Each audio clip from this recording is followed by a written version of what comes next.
একজন চেঁচাবে মুখ্যমন্ত্রীর নাম করে ডেকে নিয়ে আয়, একজন বলবে ক্ষমতায় এলে, কারা বলছি তো গুন্ডা, পাড়ার পাড়ার গুন্ডা, সব নাম পদবি পরিবর্তনের এফিডেভিটের উকিল, ছেলে মেয়েদের বাজি, এদের একাংশ শুধুমাত্র এই কর্মপ্রার্থীদের এদিক ওদিক করে তাদের কাছ থেকে টাকা তুলছে বলে অভিযোগ, এদের একাংশ, সবাই নয়। এবার আমার খুব স্পষ্ট বক্তব্য এবং স্পষ্ট প্রশ্ন, বিকাশ রঞ্জন ভট্টাচার্য তিনি এবং ওই আরো যে দু একজন, আচ্ছা এরা যখন ধর্নায় বসেছিলেন তখন এদের ধর্না মঞ্চে এই রাজু দাস যোগ্য কর্মপ্রার্থী, এর পাশে মোহাম্মদ সেলিম কি করছিলেন? হাতে নাও, মোহাম্মদ সেলিম কি করছিলেন?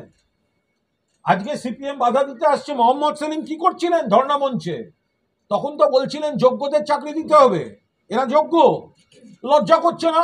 মোহাম্মদ সেলিম ওখানে গিয়ে এদের বলেছেন যোগ্য, আর বিকাশ ভট্টাচার্য ওখানে গিয়ে বলছেন অযোগ্য বলে চাকরি আটকাচ্ছেন। সুজন চক্রবর্তী সঙ্গে আবার ইন্দ্রজিৎ মানে বুঝেছেন, যুব নেতা, চ্যাট নেতা, কমরেড চ্যাট, কোন মহিলাকে কি পাঠিয়েছে চ্যাট।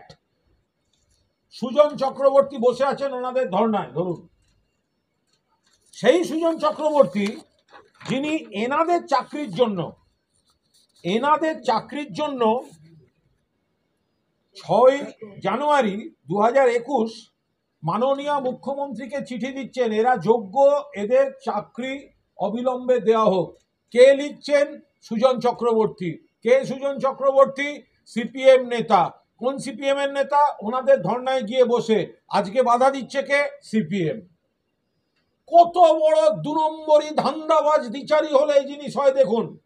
সুজন চক্রবর্তীর চিঠি, তিনি কি লিখছেন যে এই শিক্ষক নিয়োগ, সেখানে বিশেষত কর্মশিক্ষা, শারীরশিক্ষা বিষয়ের প্রার্থীরা বঞ্চিত থেকে যায়, অবিলম্বে এদের, আর বিলম্ব না করে এদের নিয়োগের জন্য দ্রুত পদক্ষেপ করুন। কে লিখছেন? সুজন চক্রবর্তী। আজকে সুজন বাবু, আপনার বিকাশ বাবু কেন বাধা দিচ্ছেন? আপনাদের ওই কোচি কমরেডরা, তারা কেন এদের জীবন নষ্ট করতে নেমেছে চাকরি খেয়ে মজা? ধরে থাকুন, আপনি বলুন।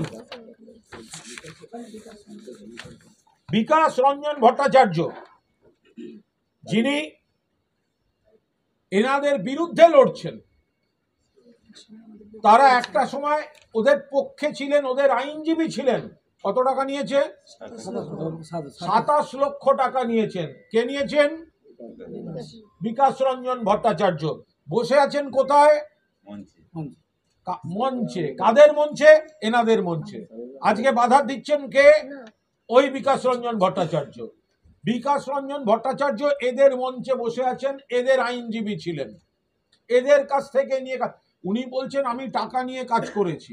এটা তো পেশাদারি ব্যাপার 100 বার, কিন্তু এটা কোন পেশাদারিত্ব যে ক্লায়েন্টের কাছ থেকে আপনি টাকা নিয়ে তাদের চাকরির জন্য কাজ করেছেন, তাদের চাকরি আটকাবার জন্য আপনি অন্য জায়গার মামলা করছেন? এটা কোন দেশের প্রফেশনালিজম? এটা কি করে হতে পারে? বিকাশ ভট্টাচার্য কোথায়? জবাব দেবেন। এদের সঙ্গে কেন ছিলেন? আজকে বড় বড় কথা বলছেন, ধরে থাকুন।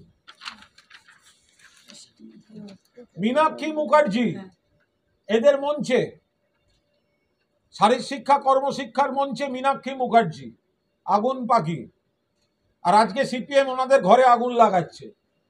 বিপজ্জনক আগুন পাখি। সিপিএম আজকে এদের ঘরে আগুন লাগাতে নেমেছে, আর এখানে ফুটেজ খেতে গেছেন।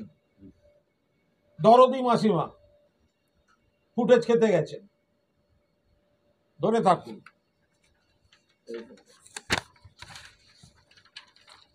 শামীম, যত ইচ্ছে গালাগাল দাও ভাই, কাল মুখ্যমন্ত্রীর নাম করে ডেকে আন।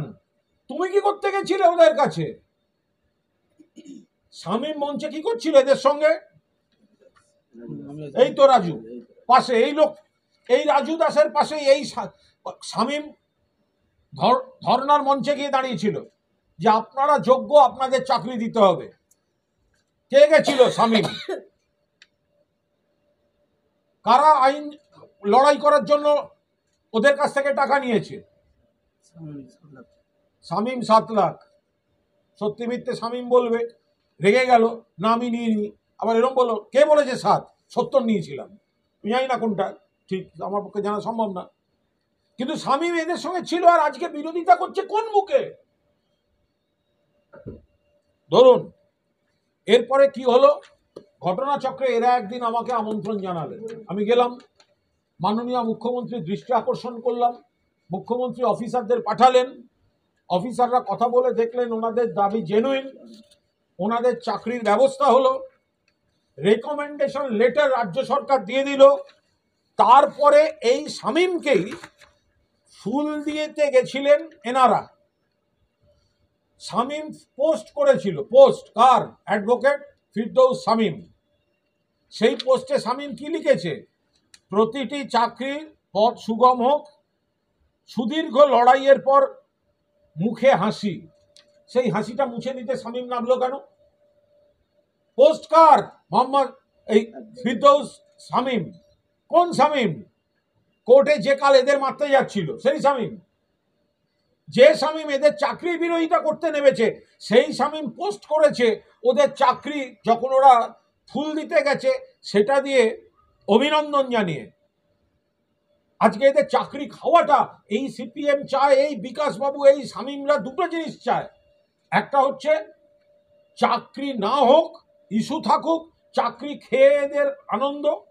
দ্বিতীয়ত আর একটা একাংশের উকিল, আমি সকলকে বলছি না, একাংশের আইনজীবী, যত ঘেঁটে থাকবে তত লাভ। আপনাদেরটা করে দিচ্ছি, ক্যাশ দিন। আপনাদের হয়ে ওদেরটা আটকে দিচ্ছি, ক্যাশ দিন। এই অংশটা না, নাম পদবি এফিডেভিট করা ছাড়া কোনো যোগ্যতা নেই। এই 4-5টা ঘেঁটে রেখে এদের 2 পয়সা ইনকাম হচ্ছে। যদি কেউ চাকরির জন্য টাকা নিয়ে অন্যায় করে থাকে সেটা অন্যায়, তারা উচ্ছন্নে যাক। কিন্তু এইভাবে যে ঘুরিয়ে তাদের কাছ থেকে আর এক লুট চলছে, আইনজীবীদের একাংশ নিচ্ছেন, তার বিচার কে করবে? তার বিচার কে করবে? চাকরির সময় যদি কেউ বা কারা কোনো খারাপ কাজ করে থাকেন, আমরা তাদের কোনো অবস্থায় ডিফেন্ড করছি না, উচ্ছন্নে যাক।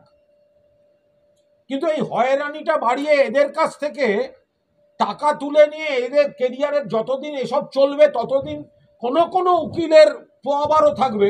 আমি সকলকে বলছি না, যে গালাগালি করবে ধরে নেব, পড়লো কথা সবার মাঝে, যার কথা তার গায়ে বাজে। ধরুন ফলে এই যে